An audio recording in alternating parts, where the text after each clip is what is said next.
So, abbreviated, somewhat Bible study tonight, and I have in my notes, and I was even telling someone just before the service, my next lesson I want to teach on is on angels and demons. I think that's a not an extensive lesson, it's like a one-night lesson on angels and demons. But I knew tonight was abbreviated, and I couldn't get all that in, and so we're just going to go a different direction tonight. We'll save that for a couple weeks from now, maybe next week.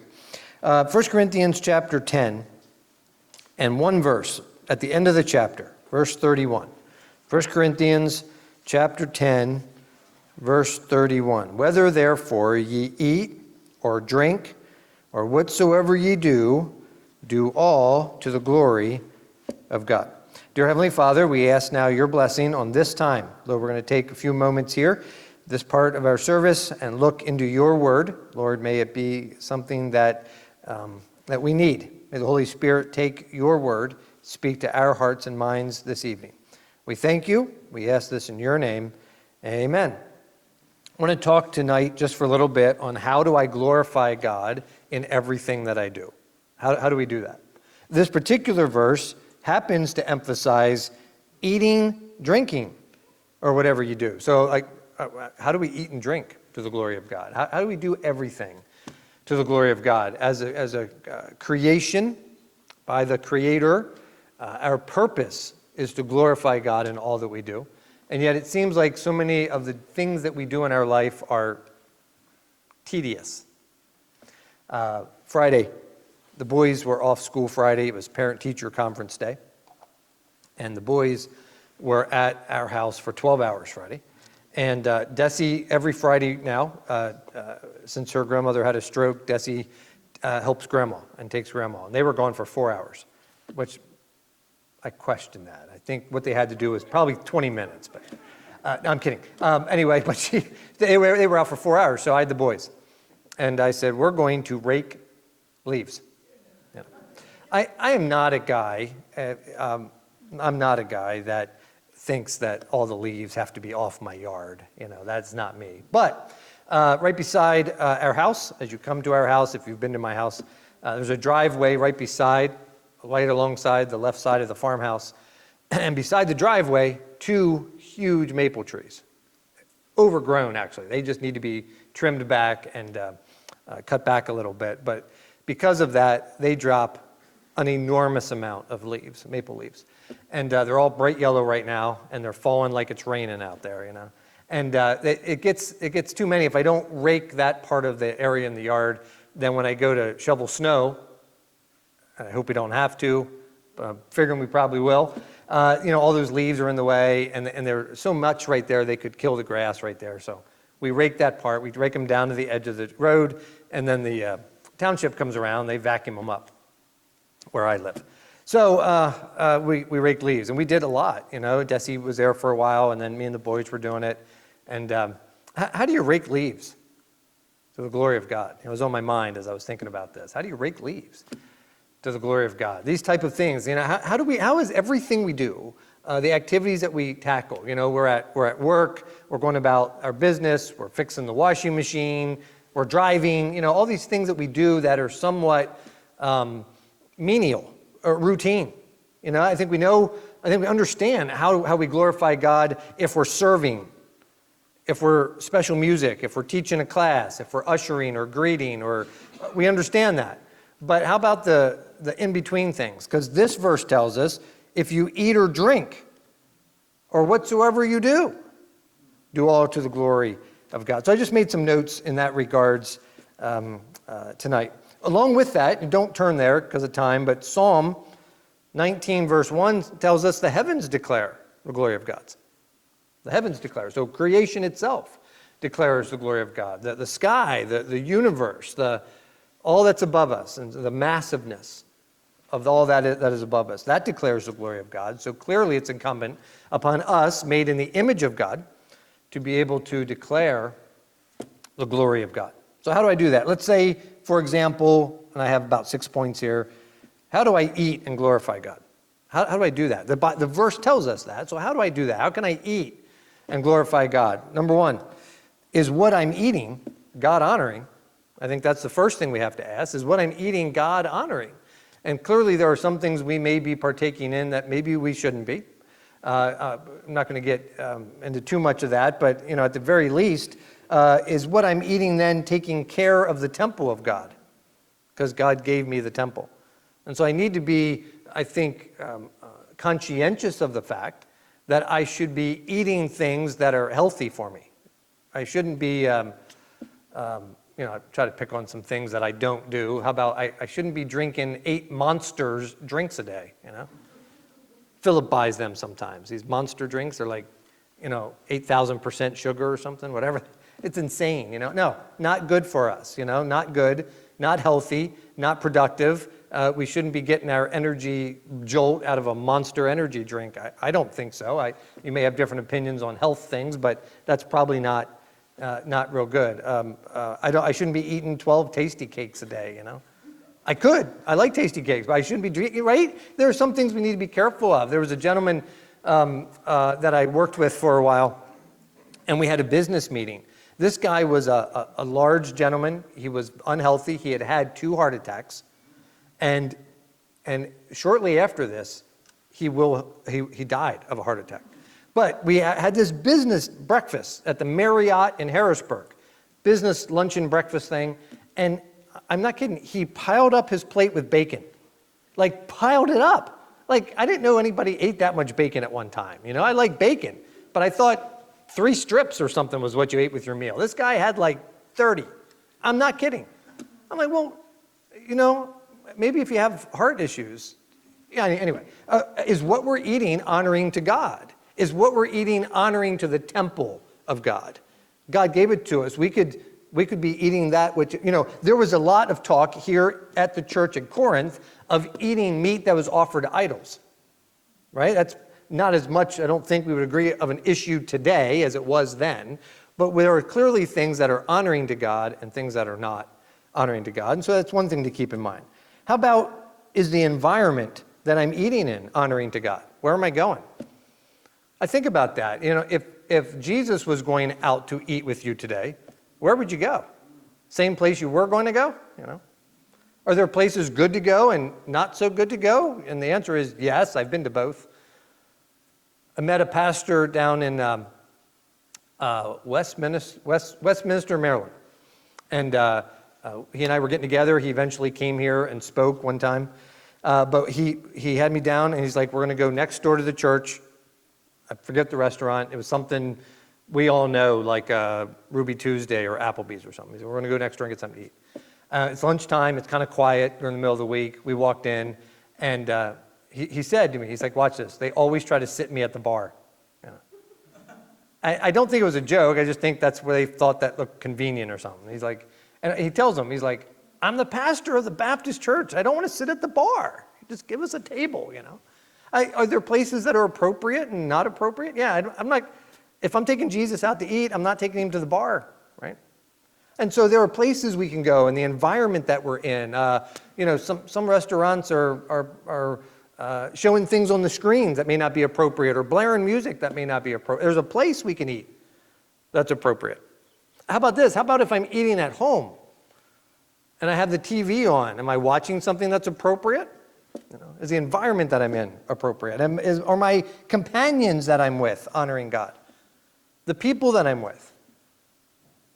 There's some people, again, being in the construction type business for 15 years, there were a number of times we took customers out to eat.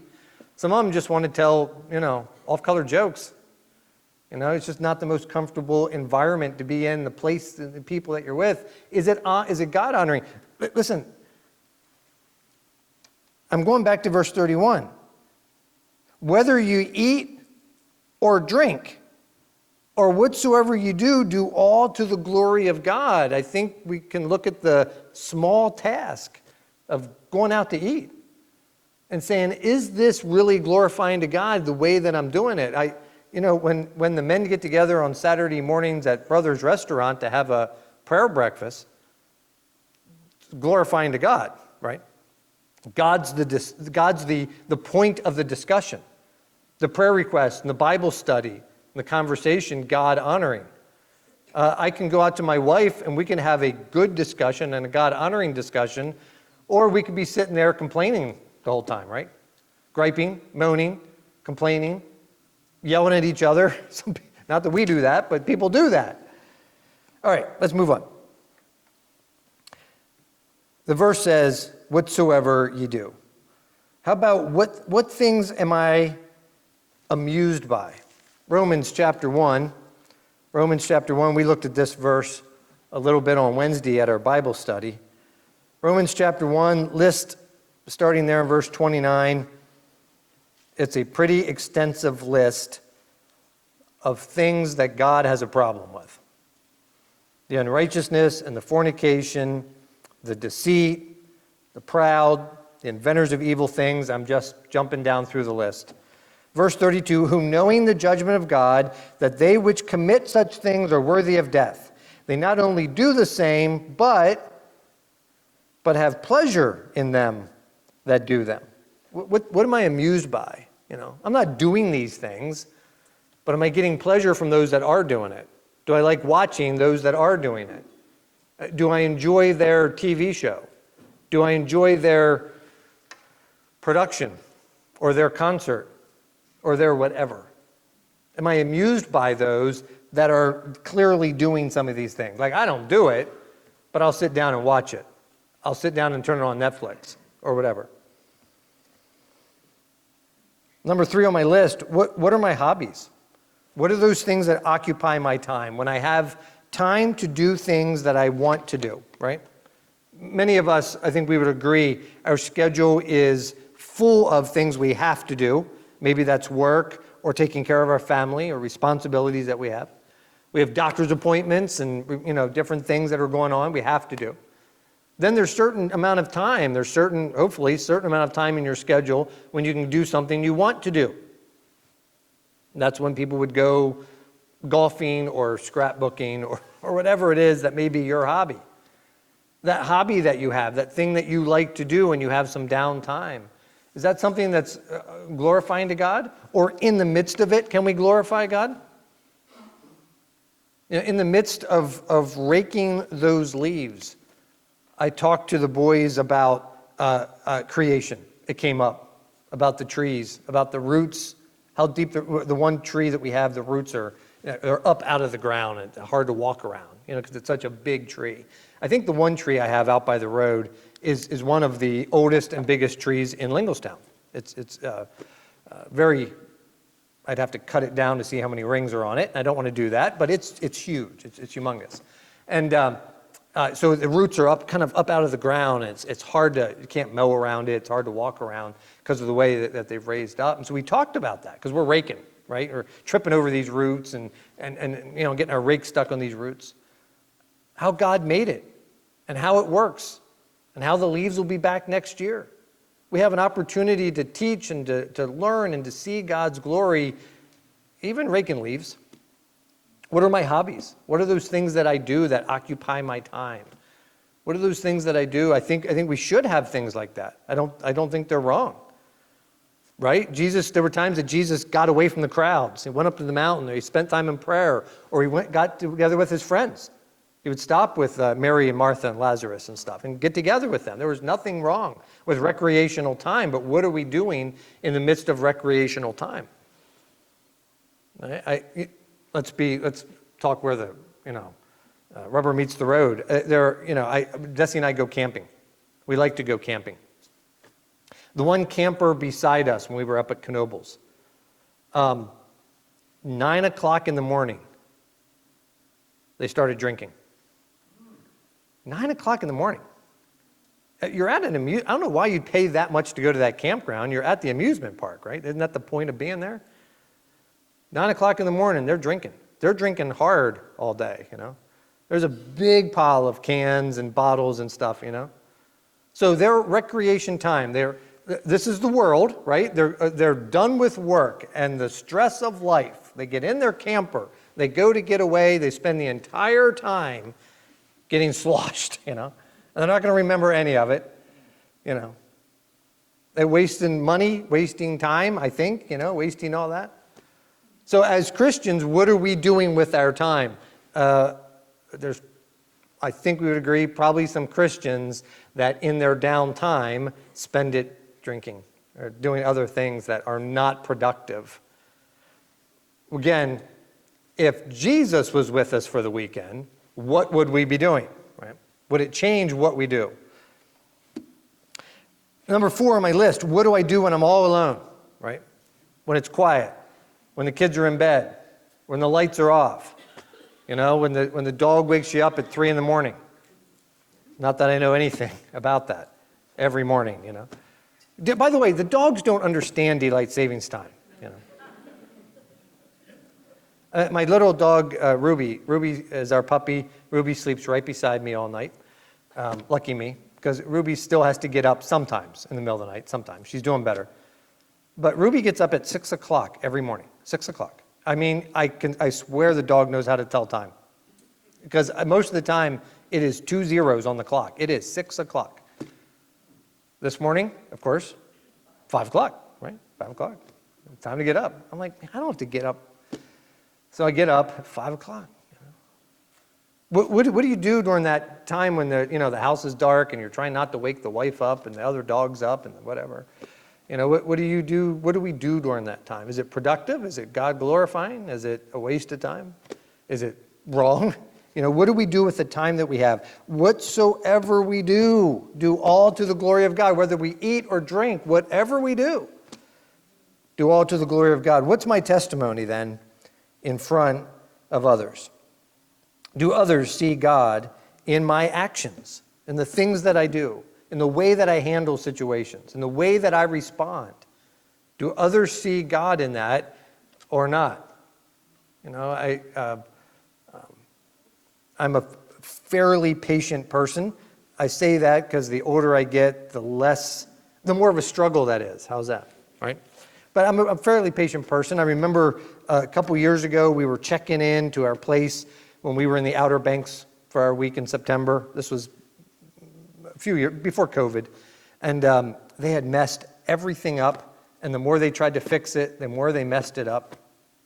And we had nothing we had done wrong. And it was all in their check-in stuff and the way they got the days mixed up. And it all worked out. But after about 45 minutes, the lady said to me, she's like, nobody's ever this patient on vacation as I had been with her, I'm like, that's okay. I'm like, I'm on vacation. Take your time, I don't care.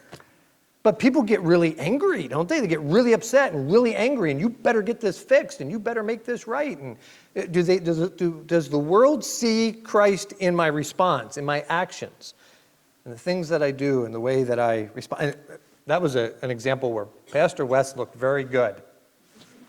I'll give you one where Pastor West didn't look so good. I'll give you one. Balance. Balance is perfect. Philip has a cat, an orange cat, who we named Orange Cat. We run out of names. We have too many pets. So Orange, and his name is Orange Cat. Anyway, Philip got Orange Cat with a microchip because the black cat disappeared. His name was not Black. His name was Kit Kat. But Kit Kat disappeared. We don't know what happened to him. Outside cat, he was just gone one night. That happened in the middle of COVID. But Orange Cat, we got him microchipped. And Philip took him in. It's Philip's cat. He took him to the vet over here in Mechanicsburg, got the microchip, got all the paperwork, had it all set up, all done. And about 6 months later, they had everything messed up, and they had it in my name, not his name, but it's not my cat, and I don't have the paperwork for it, and it was no longer in his email address, and when he called, they said, no, I have to take care of it, but I don't have anything, and so he's on the phone with them, and my wife's on the phone with them, and finally, and I'm making dinner. The boys are there, I'm making dinner. And I'm just listening, and I'm making dinner, and I'm working on this, and Des is talking to him, and Philip's talking to him, and finally Des brings me the phone, she's like, you have to talk to him. And I got on the phone, and I was short with him. I was. I'm like, this is not my cat. This is Philip's cat. Why? I don't understand why this is so hard. I don't know why we have to go through 14 levels of security, to get the microchip figured out for my cat, And I was and she's like, it's okay. I'm like, I'm sorry. I said, I'm sorry. I got real real short with them because it was frustrating, and I'm busy. And I have to take care of it. I don't know why. It's not even my cat. I didn't do anything with this thing, But I got short with them. Are we showing Christ in the way that we respond, in the way that we react, in the things that we do? Should we? We should. And do we give God the credit? We looked at David this morning.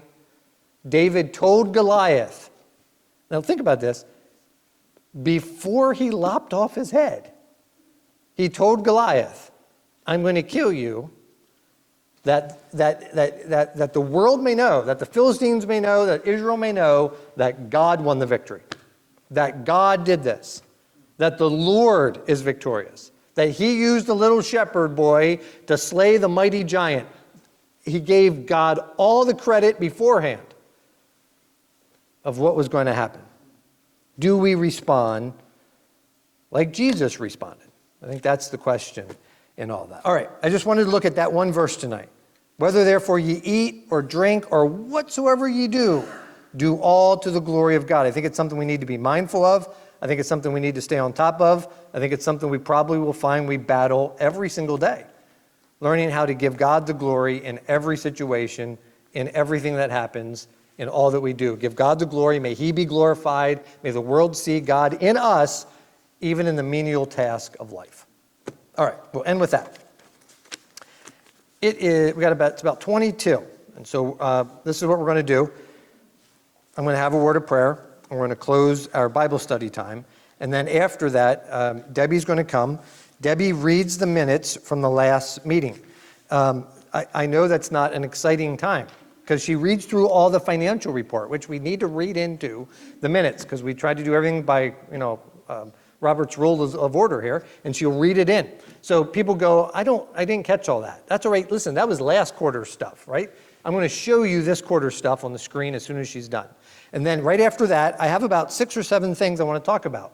Good things, really exciting things that are happening, things I want to give you an update on, and all that will be done right at 7 o'clock, all right? Let's have a word of prayer, and then Debbie's going to come. And if you want to leave, if you need to leave, feel free. If you're not a member, and if you find this boring,